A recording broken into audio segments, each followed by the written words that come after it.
comes Jean-Eric Vergne out of the final corner now, and he is a two-time Formula E champion. Back in season 1, a racing dynasty achieved its destiny at the historical Long Beach street track. Pole position on the left-hand side as we look at it is the yellow, red and green car of Daniel Abt. Second on the grid, the blue and yellow Edam's machine of Nico Prost. Silver and yellow. In third place is Nelson Piquet Jr. All 5 lights are on and we go green in Long Beach, and it's a bad start from Prost. Great start from Nelson Piquet Jr. He looks to the inside line and he's going for the lead of the race into turn 1. What a start from Nelson Piquet Jr. 35 years ago, Nelson Piquet Sr. won his first ever Formula One race in Long Beach. And now, Nelson Piquet Jr. exits the final corner to win his first Formula E race in Long Beach. You got it, Nelson. You got it, Nelson. Good job, Nelson. Great performance from Nelson Piquet Jr. Delight for Next EV by Team China. Wow, congratulations, guys. Jesus Christ, can't believe we did it. Thanks for trusting me. I'm sure this is only the first one. It was my father's first one and it's my first one. Now we're going to have several others. Some amazing performances can be away from the front of the race. In Marrakesh, Mitch Evans, after a disaster in qualifying, found himself at the back of the grid.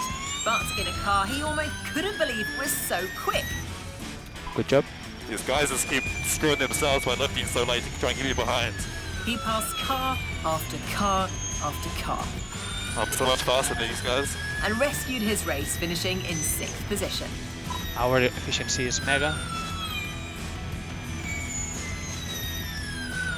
They're so slow, mate. Good job. Target still good. Mate, they are so slow, but he's on attack. Energy is on screen. You are the highest out of everyone. You have a 1% on everyone around. Well done, guys. And You're playing really well. we have fastest lap as well. Yeah, that was huge. In racing, it's often said to finish first, you have to finish. And any mistakes can be costly. And we go green in Buenos Aires. Oh, Buemi, is he going to hit the wall? He's broken his front right, and he is out of the race. In Buenos Aires, the leaders were eliminated by walls or each other. And the underdog Amlin Aguri team came through with a celebrated victory. Big lock-up from Abt, and he hits Al-Kashwari, and that allows Prost through.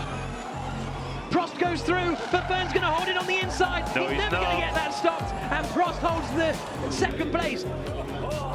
There's the Amlin Aguri squad as they come into turn 7 for the final time. He's slowing down, but I think he's just taking it easy as he comes towards the final corner now. It's victory for Antonio Felix da Costa. The checker flag falls, and it's a win for Amlin Aguri.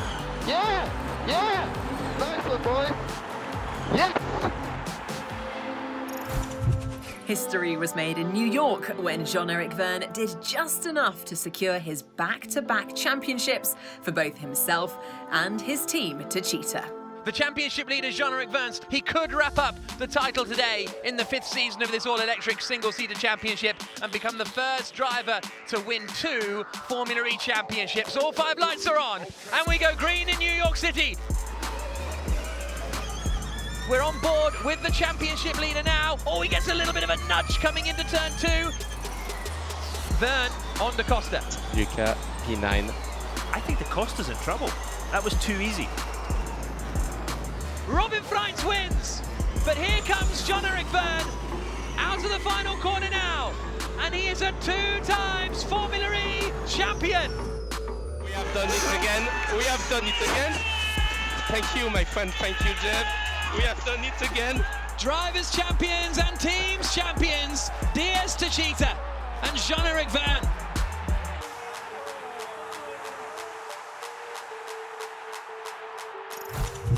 Unbelievably, it took until season 5 when Formula E had a wet race.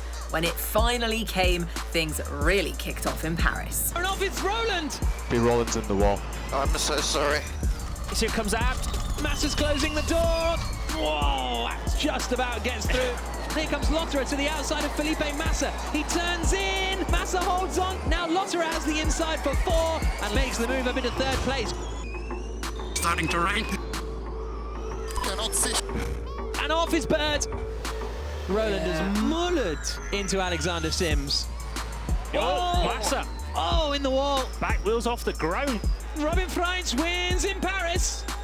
Well done, mate, well done. Good job, thank you, boys.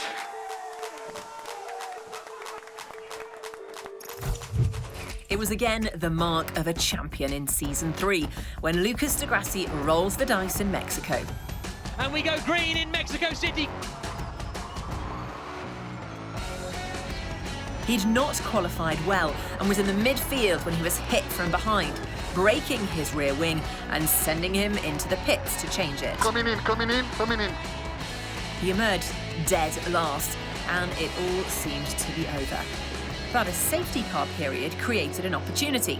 Some 8 laps earlier than planned, he'd pitted to switch to his second car.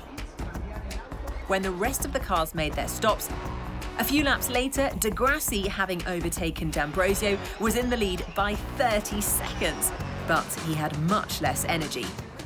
It was tough, but doable. Yet, with another safety car, it looked like it was all over for de Grassi, now with little lead and 25% less energy. But Jerome D'Ambrosio, with the widest car of all time, held the pack behind him until the closing laps. Lucas had magically held on to a win. Last to first. An early pit stop behind the safety car looked like a gamble, looked like it wasn't going to pay off, but it's victory for de Grassi in Mexico. Fantastic. Fantastic, Lucas, fantastic.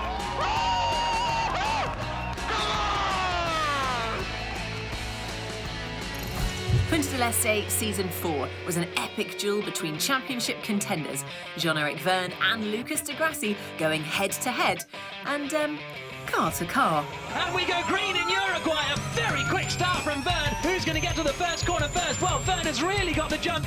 De Grassi again, Jack. Jean-Eric Vergne defends again. He's going last through. move up the final corner. No, He's hit him. They're still going to be side by side. Vergne is still fractionally in front. And look how close they are. This is brilliant. Vergne covers the inside line. It narrows, it tightens. They nudge again. Vergne is there now. 3 for the lead. Vergne is directly behind you. This is the last tour. Have any of them got something in them to make a move, to send a lunch? Last lap, last lap. Lucas de Grassi super late on the brakes. Look how close he got to the back of Jean-Eric Vergne. Bird's made a mistake and has slipped away. De Grassi is pushing. He wants to take his first victory of the season. Jean-Eric Vergne pulls to the outside and is going to hold on as they come through the final corner. Jean-Eric Vergne wins for the second time this season in a thrilling race in Uruguay. Bravo, bravo. In Season 2, Sebastian Buemi was victorious, and his progress from last on the grid to second was the definition of the drive of a champion. All 5 lights are on, and we go racing in Buenos Aires, and all out of shape there is Sebastian Buemi. Has he got through that okay? Yep. He has. He's made up 3 places already, Sebastian Buemi. Sebastian Buemi right up behind Nick Heidfeld and cruises through down into fourth. Yeah, not even a competition there. Beautiful pass. That's Sebastian Buemi, the championship leader. He's come from 18th on the grid. He's now up into 4th position, and he's right up behind Stefan Sarazan, out onto the start grid, and he's going to pull alongside and pass Sarazan down into turn 1. The next man in front of him, championship rival Lucas de Grassi. Buemi's going to try and fight him as they come down towards 7. De Grassi covers the inside line, the 2 championship battlers. Buemi sells in the dummy. De Grassi tries to squeeze him, but Buemi goes through into 2nd place. Nose to tail through turn 3. Sam Bird surely will cover the inside line. Buemi looks to the outside, then tries to get to the inside, but Bird drives in the middle of the road, locks up, gets it stopped just about. Bird into the right-hander, makes it stick, and takes victory in Argentina. Come on! What a drive by both those guys there. Buemi finishes in 2nd place. Great race. From start to finish, fabulous, fabulous race. Such is the competition in Formula E that a team coming both first and second is very, very rare. In fact, it had never happened until Season 4. But the Techeetah boys clearly hadn't decided who would be first. And we go green in Santiago, and Vergne immediately looking in his mirror mirrors. Here comes Andre Lotterer. He's got a better start than Sebastian Buemi and is up into second place. Andre Lotterer trying to go around the outside of turn 3, and the two Techeetah cars almost collide. They just survived. Guys, you want to secure a 1-2 or you want us to crash? Oh no! The two Techeetahs hit each other, and Van, does he make it round the corner? Yes! But here comes Buemi trying to get up the inside. Lotterer has gone into the back of his teammate. Hey, are you waking up in this team or what? John-Eric Byrne heads towards the final corner and for the second time wins in ABB FIA Formula E. First 1-2 in Formula E history. An historic day in ABB FIA Formula E. The first ever race in Chile and the first ever 1-2. And in number 1, the closest imaginable finish in the nail-biting race in Mexico Season 5. And we're green in Mexico City. It's a good start from De Grassi. And there goes Roland up the inside into second place. What a move from the British driver. We have 0.5 more energy than Roland. Oh, it's been a mistake! And through goes De Grassi into second place. It slips away from Oliver Roland. 2 laps to go, 2 laps to go. Oh my god, they're really tight.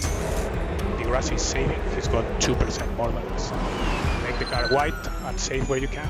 Make sure you don't lose any time, don't gain time.